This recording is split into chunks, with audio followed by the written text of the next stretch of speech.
Hello folks, Everchanger here, and welcome back to more Pokemon Crystal. Last time, we explored the underground warehouse beneath Goldenrod City, and we were able to meet the actual, real, not fake director of the radio tower. And he was kind enough to give us an item known as the D-pad, the card key, which will allow us to open the shutters in the radio tower. Now I'll be honest, I didn't even know that these were supposed to be shutters, like when I first played the game, because sprite limitations and all that. Anyway, this time we are going to be opening up this door, and I think it's high time we wrapped up this whole radio tower takeover business, because as you might imagine, this is the final stretch once we go right through here. Let's insert the card key, and the door opens. And we have, I believe, the second to last Grunt in this entire place. Why did the shutter open? Did you have something to do with this? Maybe.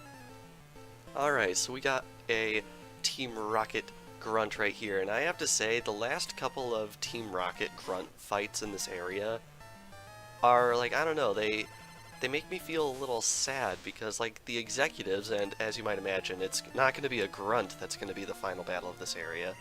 The executives just play the regular battle music, and the Grunts are the only ones that play the Team Rocket battle music, so we're getting down to the wire. We're not going to be hearing this music much anymore, which is legitimately saddening to me, just because I really, really like this music.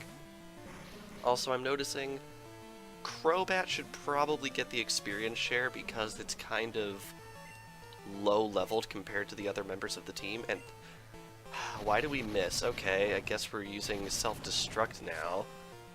Hey. Can we survive this? Yes, we can. Very good. So, Marowak wins by doing absolutely nothing. Am I right, guys? I'm done for, he says. Well, yes, that is indeed true, because you are, in fact, done for. Anyway, this allows us to head up to the 4th floor, and there is a bit of a split in the room here. As you can see, that is the other side of the tower right here. Also, this Grunt right here, completely optional, but we're gonna fight her anyway. Don't I think Pokemon are cute? I'll think my Pokemon are cute after they beat yours. That's another line that really, really stuck out to me as being really funny. And honestly, a lot of lines just stuck out to me in this game just because I played it so much. But like, I feel like whenever anyone plays a game that they really love, there's always like a few lines that just really stick out to them, and I guess more lines stick out the more you play the game. So maybe it's just a testament to how much I've played the game, how many times I've said that such and such line stuck out to me in some way. But yeah, this is, believe it or not, the absolutely 100% last Team Rocket Grunt in this entire place. Yeah, kinda sad actually. So this will be the last time we're going to be hearing this music for at least a good long while, I would imagine. Alright, we're going to try Fly here. I mean, it is an oddish, and can we just point out that we are 7 badges into this adventure, and we are on, like, the big evil team attack of the game, and they're using a level 23 Oddish on us. I had rose-tinted glasses, like, when I played this game before, but honestly, now I feel like I can safely acknowledge that Generation 2 had some really weird level balancing around it. Really not sure why, but I guess that's just the way things work. Anyway, one more bite right here should bring down this Ekans, or Ekans, or however you say it, because I still don't know. Heracross gets a little experience, and what's the last Pokemon here? Gloom. Honestly, not the cutest assortment of Pokemon, if we're going to be completely real here. Anyhow, Fly should take this thing down in one shot, at least I hope it does. Be really nice if it does. That's the thing. You'd like Fly to be really, really powerful because it takes 2 turns to execute, but honestly, an attack like Wing Attack is probably better than Fly because, like, it's more than half the power of Fly, and it takes 1 turn to execute, so yeah.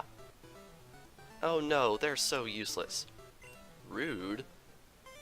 Anyway, right here, we have, this is, believe it or not, I think this is the room where Professor Oak actually does his radio show. This is DJ Mary. Why? Why do I have to suffer through this? Meowth, help me! And here we have a Meowth. This is actually a good Meowth. Team Rocket didn't bring this one. This is actually DJ Mary's Meowth, which is really neat. Anyway, what does this even say? 4th floor Studio 2. Yep, so there's this little partition right here, beautifully rendered by way of a black square. Anyway, right here, stop, I'm known as the Team Rocket Fortress. You're not taking another step. So I guess this guy thinks he's some sort of wall or something. Anyway, this in the remake is a rematch against Proton, the executive that appeared in the Slowpoke Well. In this game, he was only a grunt, but here he's an executive for some reason. So I guess he only became the same character in the remake. Anyway, as this is technically a boss fight, he is starting out with a level 36 Golbat with the moves Wing Attack, Confuse Ray, Leech Life, and Bite. And this is probably going to be one of the shortest battles ever, and also it's level 36 when we just fought a level 23 Oddish. What? Like, this game sometimes I really don't get what it's trying to do. And yeah, the fortress came down, I will definitely say that, and he gives a lot of money. Wow. Anyhow, up here we are on the 5th floor Studio 1, and what does this say actually? Okay, I don't know the point of having both these signs say the same thing. And just think, if she'd noticed us one step sooner, she would have blocked our entry completely. Remember me from the hideout in Mahogany Town? I lost then, but I won't this time. Yep, this is a rematch, in the remake at least, against Team Rocket executive Ariana, who we fought in the Mahogany Hideout not too long ago, actually. I think that was episode 29 we did that. And here we are in episode 34. Anyway, starting out with an Arbok, level 32, with the moves Glare, Bite, Wrap, and Poison Sting. Glare is honestly a pretty scary move because it is a quite accurate move that can inflict paralysis, which can be scary. And honestly, I'd like to make it out of this fight relatively unscathed just because I don't want to walk all the way back down the tower off screen to to heal my Pokemon. I cannot talk today. There's some days where I just can't talk, you know? Electabuzz gets level 35, which is really nice. And up next, we have a Vileplume coming out, so I think we're going to switch over to Crobat for this one. This Vileplume is level 32, with the moves Sweet Scent, Absorb, Acid, and Sleep Powder. So yeah, all these Pokemon are really, really capable of inflicting status conditions on you, so I'd definitely be concerned about it. I don't know if Fly will one-shot this Vileplume, but it'll at least become decently close? Yeah, decently close. In case anyone was unaware, this Vileplume is the evolution of Gloom. So yeah, that Gloom that she had back in the Mahogany Hideout, it is definitely evolved here. And yeah, we were able to avoid that Sleep Powder, which is really, really nice. Honestly, Sleep is probably one of the more annoying status conditions, because like most of the moves that inflict it are very inaccurate, so when you get stuck with it, it feels like a personal failure almost. Anyhow, I think we're going to switch back over to Electabuzz for this last Pokemon.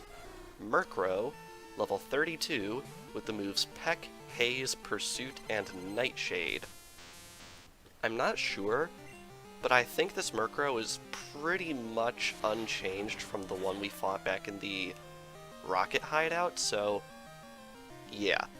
Same strategy will work here, and down it goes.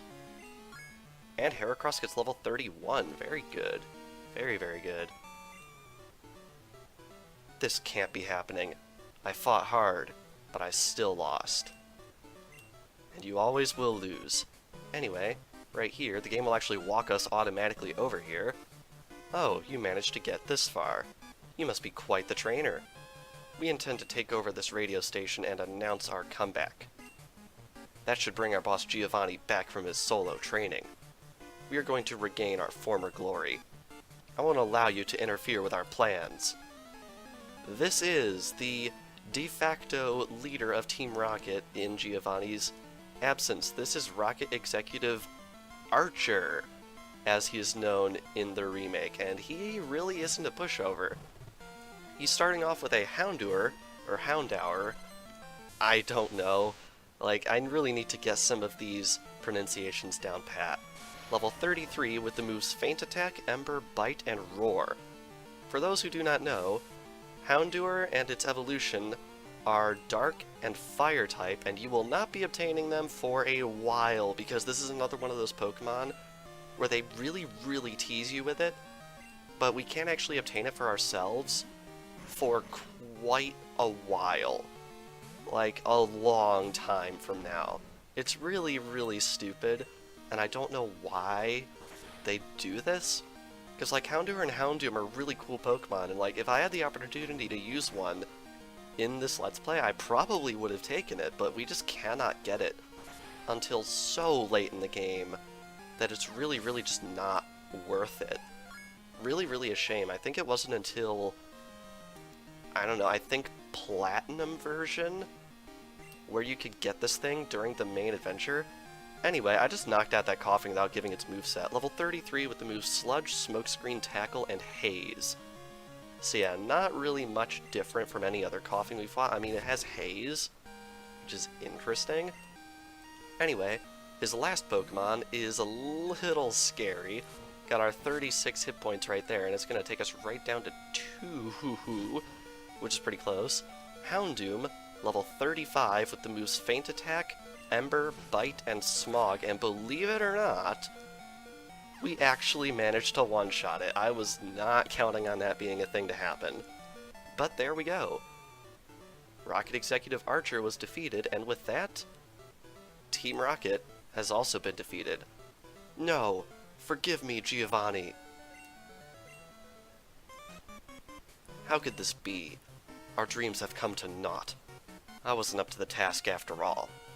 Like Giovanni did before me, I will disband Team Rocket here today. Farewell. David, thank you. Your courageous actions have saved Pokemon nationwide. I know it's not much, but please take this. And we receive the Clear Bell. If you're playing Pokemon Gold or Pokemon Silver, you will receive different items in those games from what this is, but that is something we will probably talk about another time. But the Clear Bell in the key pocket, there used to be a tower right here in Goldenrod City, but it was old and creaky, so we replaced it with our radio tower. Out with the old, in with the new, I always say. We dug up that bell during construction. I heard that all sorts of Pokemon lived in Goldenrod in the past. Perhaps that bell has some connection to the Tin Tower in Ecruteak City. Ah, that reminds me. I overheard Team Rocket whispering. Apparently, something is going on at the Tin Tower. I have no idea what is happening, but you might look into it. Remember, the last time we were in Ecruteak City, we were not permitted entry to the Tin Tower because something was going down. Seems we might now have a key to unlock whatever is happening. Okay, I'd better go to my office. I feel really bad for this guy because he has to walk down 2 flights of stairs, and then back up 2 more flights of stairs to get to his office, which is right over there. That's where we fought the fake director a couple of episodes ago. Anyway, right here, the game gives us another free Ultra Ball, which is super appreciated.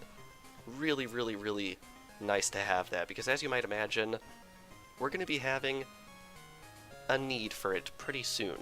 Anyway, if we come back down here and speak to Mary, oh, you're my little savior. Will you take this as my thanks? And we get another pink bow. I believe we already have one of these, so we actually have 2 now. It's just right for Pokemon that know normal type moves. Yeah, I'm pretty sure we got this from Tuscany of Tuesday back on Route 29, way at the start of our adventure, which is interesting. Thank you, you're my hero. This is a token of my appreciation. And here we get TM11 Sunny Day. This move will initiate harsh sunlight on the battlefield, and I explained all of the effects of this weather condition back in episode, I want to say 26? Whichever episode we fought Jasmine in. It's Sunny Day. It powers up fire-type moves for a while. Very cool. Very, very cool. Now, believe it or not, that's actually everything to get in the radio tower. You'd think people would be a bit more thankful that we saved them, but that's actually all the free stuff we can get. Talk to this guy. Feel free to look around anywhere. The director is nice again, just as he was before. Yep. Ooh, wow. That was a voice crack for the ages. Yep, now that the director is the director again, he will actually allow us to explore the entire radio tower, so this place won't get locked off to us again after we complete this area, which is really cool. Anyway, while we're here, might as well try the lottery again. Let's see, the lucky number show. Want me to check the ID numbers of your Pokemon? Sure, let's do it. Come on, we can do it. 00409, that's an interesting one. Verdict is... no. Oh well, it was worth a shot. Anyway, with that, we now have free reign of Goldenrod City again, which is really nice. And there are a couple of things I would like to do before we head off, just because we're here, we might as well get them done. First things first, I want to head down here into the underground because it is currently Tuesday as of recording this. Welcome. I run the Pokemon Salon. I'm the older and better of the two haircut brothers. I can make your Pokemon beautiful for just 500 Pokemon dollars. Would you like me to do that? Yes. Which Pokemon should I work on? This guy will groom your Pokemon, and he will actually make them happier and friendlier towards you, so I'd like to get a haircut for Eevee. Okay, watch it become beautiful. Contrary to that sound, I'm pretty sure this doesn't actually heal the Pokemon. There, all done. Eevee looks delighted. Awesome. I believe each one of these haircuts can have one of like 3 or 4 different outcomes, and I think the Pokemon being delighted is one of the better ones, so that's really good. We really want Eevee to get very happy very soon, because it's level 33, and I need it to evolve pretty quick. Otherwise, my master awesome plan will not work out all that well. Anyway, the next thing I would like to do is I want to go up to the TM corner, which I think is the 5th floor, now that I think about it. Yes, the TM corner. I want to buy something here. Welcome, how may I help you? I want to buy TM33, which contain... what's that S for? I really don't know what that little S is for. Does that mean, like, single or something? I don't know. I would like to buy TM33 because it contains Ice Punch. I would like to teach this move to my Feraligatr, if I could actually use the menus in this game properly, because we are going to be needing Ice-type moves very soon on our adventure, and that is something we really want to have access to. Oh wow, Electabuzz can learn it. That's interesting. I might have to consider teaching Electabuzz Ice Punch. Anyway, Feraligatr can't learn more than 4 moves. Man, I just keep tripping over my words today. I don't know what's going on. I am going to get rid of Scratch because, let's be honest, it's Scratch. I've been carrying it around the whole game. I'm pretty much never going to use it again. Might as well get some really nice type coverage right here. There we go. Feraligatr has learned Ice Punch. Very cool. Oh my god, Joey. This running gag, I'm not sure if I love it or hate it. Yo, David, how's it going? This is Joey. Got a minute? Let's get together and battle. I promise things will be different. Route 30's where I'll be. Give me a shout when you come. Alright, later. Oh, for God's sake. You know what? I'm actually gonna take him up on this offer. Why not? Okay, Joey, I'll take you up on your offer. Now, I'll be honest, the only reason I'm really doing this is because, like, I've wanted to show off the whole rematch mechanic for a while, but Joey always calls at the most inconvenient times. And now's probably the best we're gonna get for a while, so... Stage is yours, Joey. Better be worth it. I've been waiting. Let's battle now. Alrighty, we're actually having a second battle against youngster Joey. Now, this mechanic is really nice, because this is one of the main ways that you can make money after you've defeated all of the trainers in the region. Oh my god. A level 4 Rattata. Dude, this is not much better. Although, honestly, as you rematch trainers more and more, I think up to like 4 or 5 times, they will get stronger and stronger. But as for my vote, whether or not this was worth it in any way whatsoever, I'm gonna go with no.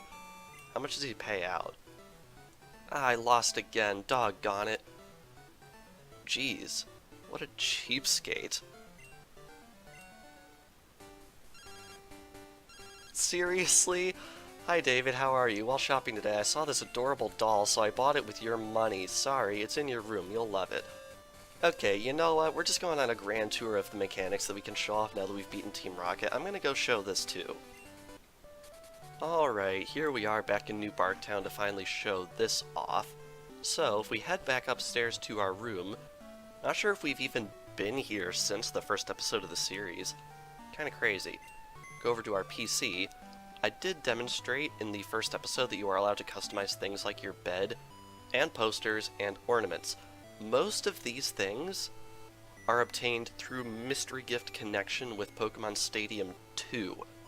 However, for obvious reasons, I am not in a position to show that, so we just have to work with what the game gives us. Going to our ornaments, you might recall a few episodes ago she bought us this Charmander doll, and the new doll is a Clefairy doll. This means we have 30,000 Pokemon dollars in the bank, and she spent 4,800 of it to get us this Clefairy doll. So, if we select this Charmander doll, we can put it either on the left or on the right. If we put it on the left, it goes onto this desk right here. It's an adorable Charmander doll. And if we go up here, and we go over to a decoration again, and we put up the Clefairy doll on the right, we now have both dolls out, which is really, really nice. I believe the game will give you right around enough stuff to just perfectly fill your room. Maybe it might give you a little extra stuff, so you do get each type of item to customize the room at some point. We have the bed. Our mother's buying us dolls, however, what's this poster? Turns out the poster allows you to put away the town map. So, you are actually allowed to remove the town map from your room. I have no idea why you'd ever want to do this, but it is interesting. I believe if you connect with Pokemon Stadium 2, you can actually get cool little pieces of artwork that the game comes pre-programmed with to hang up on your wall, which is really neat, but I honestly really do prefer the utility of the town map. Anyway, the adventure continues in Ecruteak City, which is, as you might imagine, where I would like to go next, but I think we're going to leave that for next time. So, this past episode of Pokemon Crystal, we successfully ousted Team Rocket from the radio tower, and we saved all Pokemon nationwide. Very, very cool. We also obtained a mysterious item known as the Clear Bell, which will apparently have some use here in Ecruteak City. And next time on Pokemon Crystal, I think we're going to head off to the Tin Tower and see exactly what is going down, because if anyone's seen the box cover of this game, you probably know what it is.